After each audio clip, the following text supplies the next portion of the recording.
Bismillahirrahmanirrahim. Fatihah ila ruh habibina wa syafi'ina sayyidina Rasulillah sallallahu alaihi wasallam wa alihi wa ashabihi wa azwajihi wa ikhwanihi minal anbiya'i wal mursalin. Thumma ila arwahi masyayikhina wa li abaina wa ummahatina wa liman lahu haqqun alaina, khususan jami'u hadhihi al-ahadith al-Imam al-Bukhari wal-Imam Ibnu Abi Jamrah bi anna Allah yaghfiru lahum wa yarhamuhum wa yu'li darajatihim fil jannah wa yanfa'una bi asrarihim wa anwarihim wa ulumihim wa barakatihim fid din wa dunya wal akhirah bi sirril Fatihah.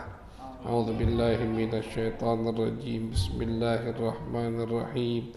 Alhamdulillahi rabbil alamin arrahmanir rahim maliki yaumiddin. إياك نعبد وإياك نستعين اهدنا الصراط المستقيم صراط الذين أنعمت عليهم غير المغضوب عليهم ولا الضالين آمين. بسم الله الرحمن الرحيم. الحمد لله رب العالمين وصلى الله على سيدنا محمد خاتم النبيين وعلى آله وصحبه أجمعين.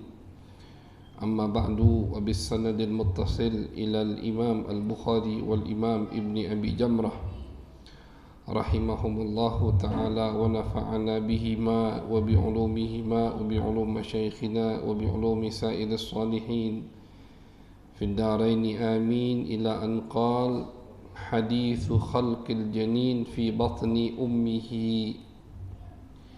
عن أنس بن مالك رضي الله عنه عن النبي صلى الله عليه وسلم قال: إن الله تعالى وكل بالرحم ملكا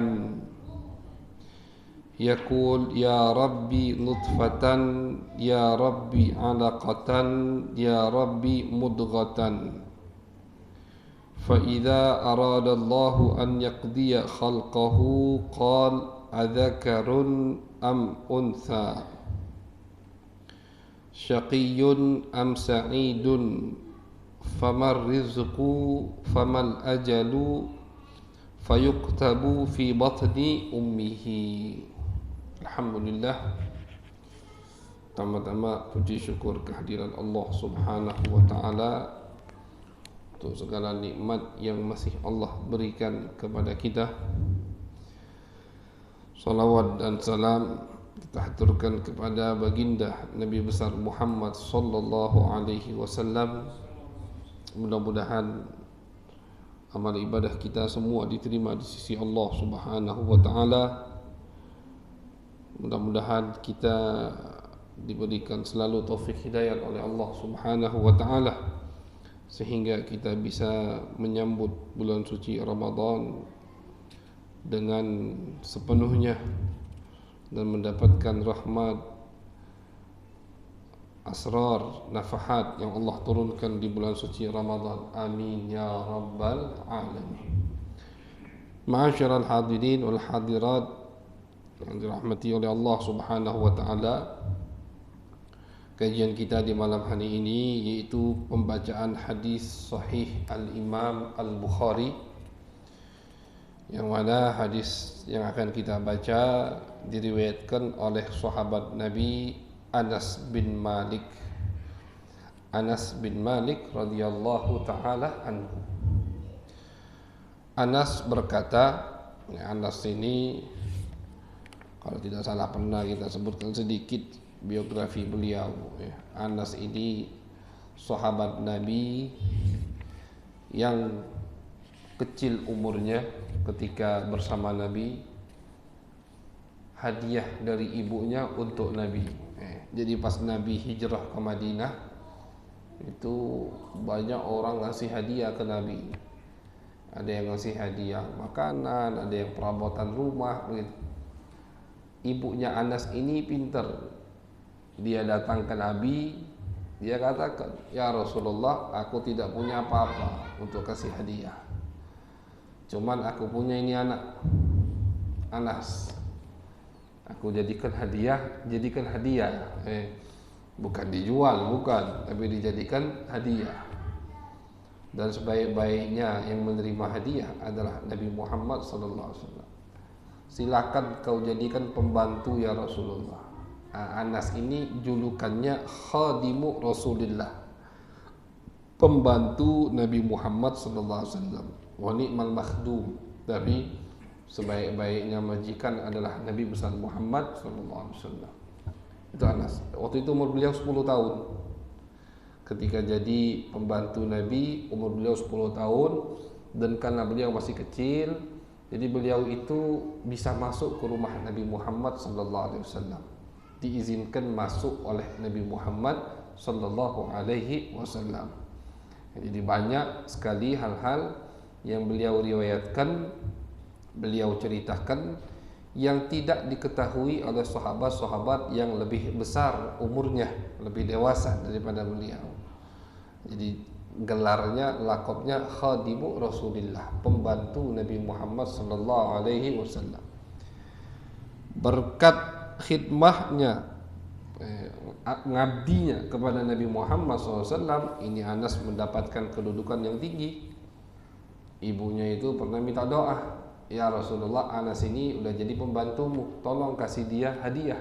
Bukan hadiah duit tapi sahabat Nabi itu pinter-pinter, yang perempuannya juga pinter-pinter. Doakan dia ya Rasulullah, ini udah banyak kan bantu antum, doakan ya Rasulullah.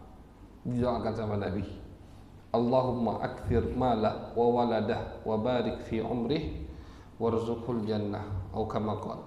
Ya Allah, perbanyak anaknya, perbanyak rezekinya, panjangkan umurnya, dan masukkan dia surga. Wah, ini doa luar biasa. Anas bin Malik itu termasuk sahabat yang paling panjang umurnya. Beliau itu meninggal umurnya kurang lebih 90 tahun.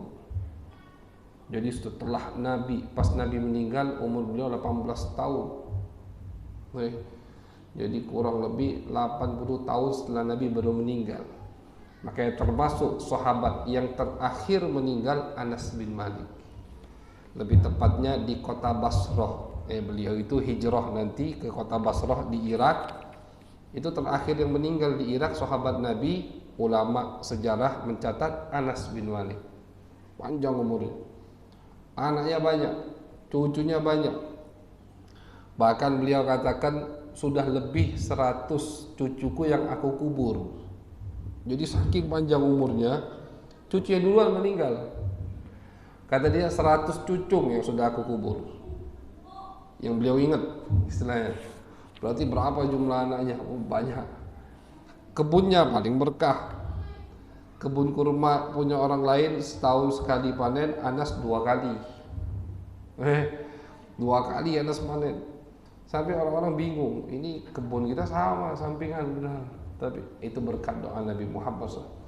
Dan aku pengen mudah-mudahan yang terakhir dikabulkan oleh Allah, dimasukkan surga. Jadi yang di dunia udah beliau dapatkan semua, tinggal yang di akhirat belum tahu. Jadi masih berharap, masih berharap untuk dikabulkan doa Nabi Muhammad SAW untuk dirinya, yaitu masuk surganya Allah Subhanahu wa Ta'ala. Itu sahabat Anas bin Malik. Jadi beliau habiskan waktu beliau untuk khidmah, membantu kebutuhan sehari-hari Nabi besar Muhammad sallallahu alaihi wasallam. Tapi Nabi luar biasa. Anas pernah mengatakan Nabi itu tidak pernah membentakku. Tidak pernah. Kadang kita ni kalau sama pembantu di rumah, asisten rumah tangga kita salah dikit marah. Itu Nabi tidak pernah. Tak pernah Nabi membentakku. Tak pernah Nabi mengatakan kepadaku, kenapa kau lakukan ini, kenapa kau tidak lakukan ini. Itu akhlak yang diriwayatkan oleh Anas dan yang dirasakan oleh beliau ketika menjadi pembantu Nabi Muhammad sallallahu alaihi wasallam. Tak pernah Nabi bentak, tak pernah Nabi bertanya kenapa begini, kenapa begitu. Itu adab akhlak yang diriwayatkan oleh Anas bin Malik tentang bagaimana mulianya Nabi besar Muhammad sallallahu alaihi wasallam. Beliau katakan di sini, aku mendengar Nabi Muhammad sallallahu alaihi wasallam bersabda, Qal Inna Allah Ta'ala wakkala birrahimi malakan. Kata beliau, Nabi Muhammad SAW bersabda bahwasannya Allah Subhanahu wa Ta'ala itu mewakilkan, menyerahkan kepada malaikat, ada malaikat khusus untuk menjaga rahim perempuan. Ada malaikat khusus. Maka di sini ulama mengatakan di setiap anggota tubuh kita ini ada malaikat yang menjaganya. Ada malaikat yang menjaga rahim perempuan. Ada malaikat yang menjaga maidah, perut kita, itu dijaga sama malaikat. Ada malaikat yang menjaga makanan kita. Jadi semua anggota tubuh kita diriwayatkan Al-Imam Ibnu Abi Jamrah, beliau mengatakan, aku sudah mencari semua hadis, yang aku temukan di semua hadis itu bahwasannya Allah Subhanahu wa Ta'ala menjaga semua anggota tubuh kita dengan malaikat. Pandangan kita dijaga oleh malaikat. Ini termasuk kasih sayang Allah kepada kita umat manusia. Ketika kita tidur, itu ada berapa lubang? Kalau kita tidur, pacak serangga itu masuk. Alhamdulillah, terjaga. Oh, rumah kami bersih Ustaz. Serangga bisa masuk lagi musim hujan ini. Itu. Tapi dijaga. Itu ada malaikat yang jaga memang. Dan diriwayatkan oleh Nabi besar Muhammad sallallahu alaihi wasallam. Cuman jumlah malaikatnya berapa, bagaimana mereka menjaganya, mereka berada di mana posisinya, wallahu a'lam bissawab. Itu bukan urusan kita itu. Yang penting Allah jaga kita dengan malaikat. Tapi di mana posisinya, apakah depan kita, itu bukan urusan kita. Itu urusan ghaib. Ghaib itu yang tidak bisa kita lihat, maka kita pasrahkan bagaimana caranya kepada Allah Subhanahu wa Ta'ala. Yang penting Allah jaga kita dengan malaikat. Dan ini kata ulama termasuk kemuliaan Bani Adam. Allah katakan dalam Al-Quran, walaqad karramna Bani Adam. Telah kami muliakan Bani Adam, keturunan Adam. Bagaimana Allah muliakan ini? Malaikat, makhluk yang mulia. Malaikat itu la ya'sun Allah ma amarahum wa yaf'aluna ma yu'marun. Malaikat itu Allah sifatkan di dalam Al-Quran tidak pernah membantah perintah Allah. Itu malaikat. Apapun yang Allah lakukan, mereka lakukan. Ada malaikat yang Allah ciptakan tugasnya hanya untuk sujud kepada Allah. Dari mereka diciptakan sampai nanti mereka meninggal, malaikat juga meninggal. Kullu man 'alaiha fan. Yang tidak meninggal itu tidak ada akhirnya, hanya Allah Subhanahu wa Ta'ala. Itu mereka sujud. Ada yang diciptakan untuk ruku. Tugasnya ruku sudah. Itu malaikat. Tidak ada malaikat yang tidak patuh kepada Allah. Semua malaikat patuh kepada Allah. Bahkan mereka itu bukan orang yang sombong, bukan makhluk yang sombong. Ketika Allah perintahkan mereka untuk sujud kepada Adam, mereka langsung mau sujud kepada Nabi Adam. Padahal kalau kayak iblis, merasa lebih mulia, anda sujud, ini mereka sujud. Karena apapun yang diperintahkan oleh Allah akan mereka lakukan, itu malaikat. Tapi sudah makhluk yang mulia begitu, masih Allah berikan kepada kita untuk khidmah kepada kita. Itulah termasuk kemuliaan Bani Adam yang Allah katakan di dalam Al-Quran. Di sini salah satu malaikat yang dijadikan sama Allah untuk khidmah menjaga manusia, yaitu firrahim, di dalam rahim perempuan. Maksudnya bukan di dalam Allah. Makanya tadi caranya bagaimana? Apakah di dalam rahim Ustaz? Tidak tahu, Allah alam. Pokoknya rahim perempuan itu dijaga oleh malaikat. Dijaga oleh malaikat. Yaqul, malaikat ini berkata, nanti melapor kepada Allah, ya Rabbi nutfatan. Ketika tetes cairan atau sperma yang masuk ke rahim, itu malaikat melapor kepada Allah Subhanahu wa taala, ya Allah, ini baru nutfah, sedikit dari tetesan air sperma tadi yang masuk ya Allah. Misalkan dari sperma tadi jadi janin, yang mana pertama kali janin itu alaqah, berbentuk segumpal darah. Itu malaikat lapor lagi, ya Allah, ya Rabbi alaqatan. Ya Allah, sekarang udah menjadi segumpal darah. Ini bukan artinya Allah tidak tahu. Ulama mengatakan, kenapa Allah pakai malaikat? Kan Allah tahu. Allah kan tahu semua yang terjadi. Allah katakan di Al-Quran, daun yang jatuh saja itu Allah tahu. Jadi jangankan masalah proses kehamilan seorang anak janin itu, daun yang jatuh di muka bumi ini Allah tahu. Betapa banyak daun yang jatuh itu Allah tahu semua. Semua Allah tahu. Cuman sengaja Allah tugaskan malaikat tadi untuk memuliakan Bani Adam dan untuk memberi tugas kepada mereka, dan itulah cara mereka mendekatkan diri kepada Allah Subhanahu wa taala. Malaikat yang Allah ciptakan tugasnya menjaga rahim perempuan, ya sudah, tugasnya di situ dah. Dan itu ibadah mereka kepada Allah Subhanahu wa taala. Diriwayatkan di sini, kemudian ya Rabbi mudghatan. Kemudian setelah segumpal darah, berubah darah tadi menjadi segumpal daging. Malaikat melapor lagi, ya Allah, sekarang udah segumpal daging. Kemudian fa idza aradallah an yaqdiya khalqah, kalau Allah menginginkan ini janin lanjut, terus prosesnya di situ malaikat bertanya lagi kepada Allah. Jadi bentuk sperma pertama kali, bahkan diriwayatkan dalam hadis Nabi Muhammad SAW, beliau bersabda, ketika sperma laki-laki masuk ke rahim perempuan, itu sperma akan yatatayar, berterbangan. Ini yang ngerti ilmu kedokteran, ini kita tidak ngerti jujur.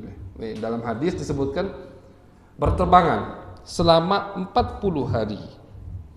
Jadi dari masuknya sperma ke rahim perempuan itu selama 40 hari belum menetap di satu tempat. Baru setelah itu wa ba'da dzalik yajtami'u fir rahim. Setelah 40 hari baru sperma tadi akan mantap di satu tempat, dan disitulah jadi janin. Jadi Islam itu penuh dengan pengetahuan. Islam itu penuh dengan pengetahuan. Jadi jangan kita kira yang ahli-ahli di bidang kedokteran, di bidang ilmu bangunan, itu semua ulama Islam. Islam. Ibnu Sina terkenal dengan ilmu kedokterannya. Ibnu Sina terkenal di zamannya dengan ilmu kedokterannya. Bahkan banyak dari orang-orang barat, orang-orang di luar Islam yang mencuri karya beliau dan mereka nisbatkan kepada diri mereka. Itu sejarah mengatakannya. Jadi dari mana mereka ngambil semua itu? Semua ada dalam Al-Quran dan hadis Nabi besar Muhammad sallallahu alaihi wasallam. Ini Nabi katakan. Kemudian kalau Allah menginginkan sudah jadi segumpal daging tadi, dalam hadis lain dalam hadis lain Nabi Muhammad SAW bersabda 4 bulan. Jadi 4 bulan disitulah baru ditentukan oleh Allah Subhanahu wa taala, adzakarun am untha, ditentukan baru ini janin laki atau perempuan. Di riwayat lain disebutkan 4 bulan. 4 bulan itu mulai ditentukan oleh Allah, laki atau perempuan.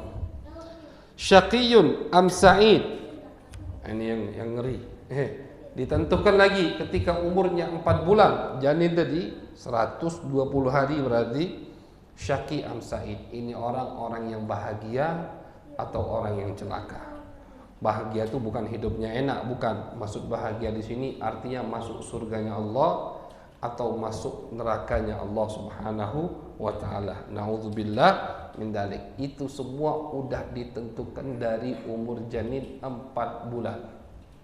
Udah ditentukan oleh Allah Subhanahu wa taala. Cuman bukan artinya udah ditentukan. Berarti kita pelok ini apa yang ditentukan oleh Allah. Nah, dah. Ini ada perintah lain. Betul memang Allah katakan wallahu khalaqakum wama ta'malun. Di Al-Qur'an Allah mengatakan Allah menciptakan kalian dan Allah menciptakan amal kalian. Artinya apa yang kita gawe itu sudah ditulis sama Allah Subhanahu wa taala. Tapi di ayat lain Allah memerintahkan kita untuk beramal. Perintahkan untuk beramal. Suruh beramal. Jadi Allah Subhanahu wa taala tidak mengatakan kepada kita tidak usahlah beramal. Ngapa? Sudah kutulis kalau apa yang akan kau gawe ke. Aidah. Tetap Allah perintahkan untuk beramal. Tapi Allah kasih tahu kita bahwasannya amal kita itu udah dicatat oleh Allah. Bahkan Nabi katakan ketika umur kita 4 bulan di dalam kandungan ibu kita. Itu ditentukan. Maka dalam hadis lain Nabi Muhammad sallallahu alaihi wasallam beliau bersabda bahwasanya i'malu fa kullun muyassarun lima khuliqalah. Kata Nabi, beramallah karena sesungguhnya seseorang itu akan gampang untuk apa dia diciptakan. Dia diciptakan sama Allah untuk jadi orang baik, gampang nak beramal baik. Tapi kalau tidak ditakdirkan sama Allah bukan untuk jadi orang baik, susah nak beramal baik, susah nak ke masjid, beratnya, ngapo, tak tahu ngapo. Nah, ini hati-hati. Berarti jangan-jangan diciptakannya bukan untuk surga. Nauzubillah min dzalik. Nah, jadi tetap syariat memerintahkan kita untuk beramal, tapi apapun yang kita amalkan itu semua udah dicatat oleh Allah Subhanahu wa taala. Jadi bukan dari kita kecil, bukan dari janin 4 bulan sudah dicatat oleh Allah Subhanahu wa taala. Adzakarun am untha, dari 4 bulan sudah ditentukan ini janin laki atau perempuan. Kadang ingin mau kedokteran, nebaknya dari 4 bulan. Bulan depan berubah lagi. Kadang sampai 3 kali berubah. Ada lagi ini menunjukkan kadang Allah itu ingin apa istilahnya? Ninjoklah kita tahu betul pas lahir, memang laki. Apa yang dikatakan oleh dokter betul. Kadang Allah ingin tunjukkan bahwasannya ilmu Allah di atas ilmu manusia. Dari 4 bulan laki, pas lahir perempuan. Itu banyak terjadi. Ada yang kebalik, perempuan dokter ngomong betina ini, betina terus betina. Dari 4 bulan pas lahir laki-laki lah tuh. Ini kadang Allah tunjukkan untuk apa? Untuk kita tidak merasa sombong bahwasanya di atas ilmu kecanggihan kita ada ilmu Allah Subhanahu wa taala. Jadi umur 4 bulan itu udah ditentukan laki-laki atau perempuan, sudah ditentukan orang ini orang bahagia atau orang yang tidak bahagia. Famar rizqu. Kemudian yang ketiga yang ditentukan ketika umur 4 bulan rizki kita itu ditentukan oleh Allah. Ini jadi apa namanya? Biar hati kita tenang. Jadi jangan takut. Rizki kita itu sudah ditentukan sama Allah ketika kita umur 4 bulan. Janin umur 4 bulan rizki kita ditentukan. Dan Nabi Muhammad SAW beliau di dalam hadis yang lain mengatakan bahwasannya tidak akan meninggal manusia sampai rezekinya dia habiskan semua. Jadi umpama masih ada 1 sendok nasi yang belum habis, itu tidak mungkin meninggal sampai 1 sendok nasi itu dia makan. Jadi tidak ada namanya mati karena kelaparan. Udah hati. Ini penting di ilmu akidah. Mati kelaparan, jadi matinya meninggalnya karena lapar, tidak. Meninggalnya memang ajalnya sudah tiba. Memang ajalnya di detik itu, di hari itu dia meninggal. Cuman musababnya, penyebabnya karena kelaparan. Yang sebelah penyebabnya karena sakit, ini sama penyebabnya karena lapar. Tapi bukan karena lapar dia meninggal, bukan. Jadi bukan karena tidak ada rezeki dia meninggal, tidak. Rezekinya memang sudah sampai situ, meninggallah dia di waktu itu. Jadi ulama mengatakan, kalau kita tahu sudah rezeki kita sudah ditulis sama Allah dari umur kita 4 bulan di dalam kandungan ibu kita. Jadi buat apa kita terlalu sibuk dengan rezeki di dunia ini? Ini pesan yang sangat besar dari Nabi Muhammad SAW untuk kita. Carilah duit, begawi, jangan tak begawi. Cari duit, tapi jangan terlalu sibuk sama dunia. Hati-hati. Dunia itu hulwatun khadirah, kata Nabi. Dunia itu sifatnya manis dan warnanya hijau. Rasa yang paling enak adalah rasa manis. Warna yang paling indah dilihat warna hijau. Dua sifat ini digabungkan oleh Nabi kepada dunia. Dunia itu, kata Nabi, rasanya manis, warnanya enak dilihat. Jadi kalau dijingok, orang belum nyicip, lemaknya jingok dunia. Dia cicip ketagihan karena rasanya manis. Itulah dunia kita. Na'udzubillah min dalik. Jadi di dalam hadis ini disebutkan rizki itu udah ditentukan sama Allah. Fa wa rabbis samai wal ardi innahu lahaqqun mithla ma annakum tantiqun. Dalam Al-Qur'an Allah mengatakan, demi Tuhan yang memiliki langit dan bumi, bahwasannya rizki kalian itu benar adanya.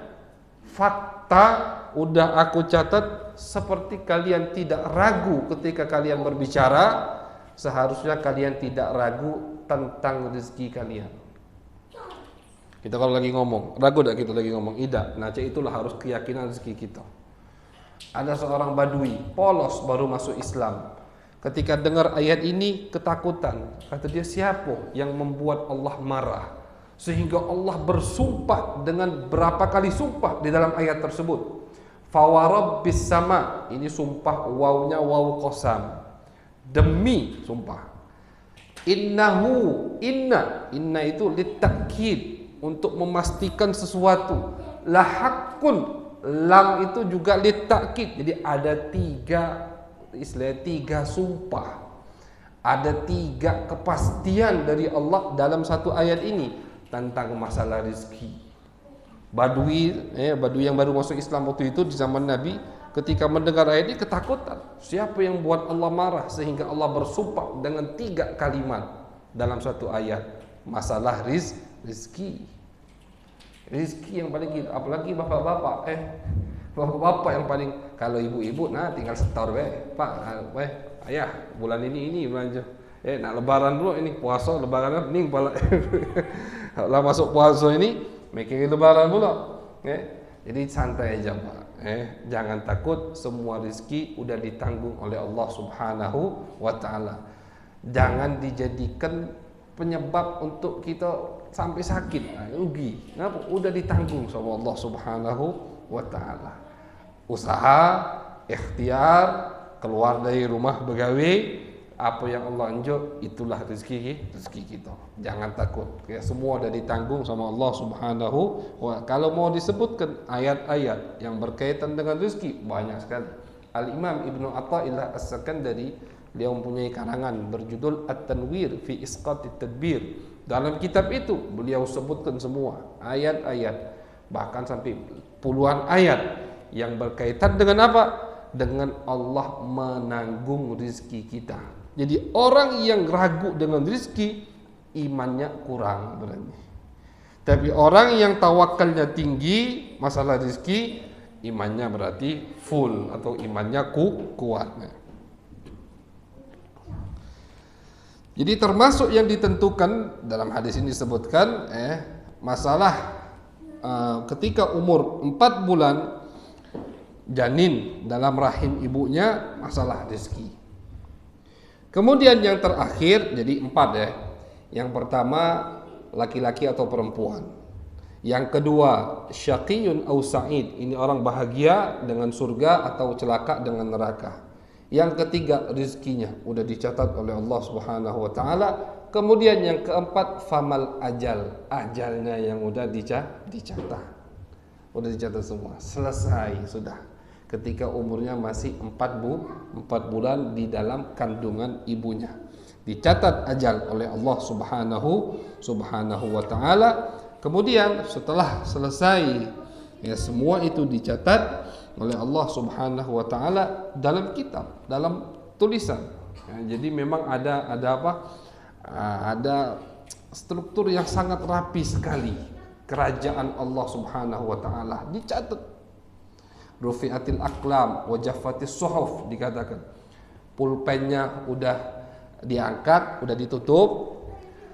Terus tinta yang dituliskan di kertas itu udah kering. Artinya semua udah selesai dari umur kita 4 bulan di kandungan ibu kita. Jadi 4 itu ditentukan udah oleh Allah Subhanahu wa taala. Setelah itu baru Nabi Muhammad SAW katakan fayuktabu fi batni ummihi. Itu semua dicatat ketika anak berada di dalam kandungan ibunya.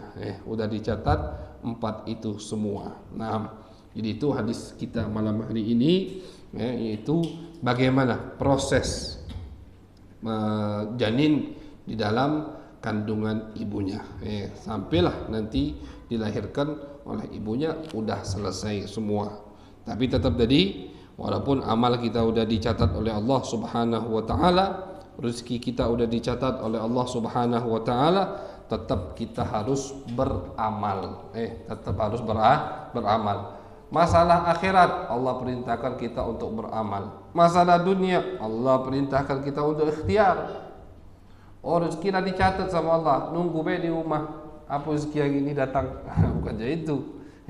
Dicatat sama Allah rezeki kita, tapi dengan catatan. Rezeki kau hari ini sekian, dengan syarat kau harus metu, kan begitu. Famshu fi manakibiha fa idza qudiyatis salatu fantashiru fil ardi wabtaghu min fadlillah. Allah katakan kalau udah selesai ibadah, tapi tetap ibadah dulu nomor pertama. Selesai sholat, selesai ibadah, selesai yang wajib yang diwajibkan oleh Allah Subhanahu wa taala, fantashiru fil ard. Udah keluar kata Allah. Carilah keutamaan Allah Subhanahu wa ta'ala. Jadi bukan artinya rezeki udah dicatat mantap di rumah, tidak. Tetap harus ikhtiar. Cuman ulama mengatakan Allah Subhanahu wa ta'ala di dalam Al-Quran ketika menyuruh kita untuk ikhtiar masalah akhirat, itu Allah suruh kita dengan semangat, dengan berlomba-lomba. Fastabiqul khairat wasari'u ila maghfiratin min rabbikum. Allah tidak perintahkan kita untuk santai. Kalau masalah akhirat berlomba-lomba. Lomba itu mana ada yang jalan santai. Lomba itu pasti ngebut, berlari, kan begitu. Itu perintah dari Allah Subhanahu wa taala. Ayo kata Allah cepat. Cepat kalian dapatkan ampunan dari Tuhanmu. Beramal arti. Tapi ketika Allah Subhanahu wa itu ikhtiar, Allah merintahkan kita untuk ikhtiar, beramal. Ketika Allah Subhanahu wa taala memerintahkan kita untuk ikhtiar, beramal yang berkaitan dengan duniawi, Allah dak ajak kita lomba-lomba. Famshu fi manakibiha. Jalan kata Allah. Arti masya itu jalan, Umshu fi manakibiha. Jalanlah kalian di muka bumi ini. Untuk apa? Untuk mencari rizki Allah Subhanahu wa ta'ala. Jadi kalau yang berkaitan dengan akhirat, Allah perintahkan kita dengan kalimat berlomba-lomba, dan ketika dengan duniawi kalimat yang santai. Mudah-mudahan kita bisa mengambil faedah dari hadis yang malam ini kita dengar, sehingga kita mendapatkan keberkahan dari Allah Subhanahu wa ta'ala. Amin ya rabbal alamin. Wa sallallahu ala sayyidina Muhammadin wa ala alihi wa sahbihi wa baraka wa sallam. Walhamdulillahi rabbil alamin. Wassalamualaikum warahmatullahi wabarakatuh. Jatuh di masa dosis